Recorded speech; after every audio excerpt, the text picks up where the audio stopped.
సభను విపక్షాలు పక్కదారి పట్టించాలని చూస్తున్నాయన్నారు ఎమ్మెల్సీ బల్మూరి వెంకట్. శాసనసభ మండలిలో సమస్యలపై చర్చ సవ్యంగా జరగాలని తెలిపారు. ఇందుకు ప్రతిపక్షాలు సిద్ధపడాలని సూచించారు.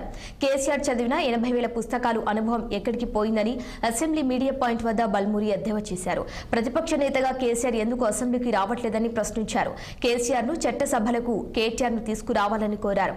కేటీఆర్ అరెస్టుపై బల్మూరి వెంకట్ స్పందిస్తూ కేటీఆర్ తప్పు చేయకపోతే ఎందుకు పదే పదే లోపలికి అంటున్నావని సూటిగా ప్రశ్నించారు. ప్రతి అంశంలో అవినీతి జరిగిందని, అందులో అగ్రనేతల భాగస్వామ్యం ఉందని చెబుతున్నట్లు చెప్పారు Balmuri Venkat. As per procedure system ప్రకారంగా సంబంధించిన డిపార్ట్మెంట్స్ ఎంక్వైరీ చేస్తాయి.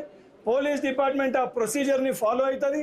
ఆ ప్రొసీజర్ ప్రకారంగా నువ్వు కటకటాల్లోకి వెళ్లే పరిస్థితి ఉంటుంది.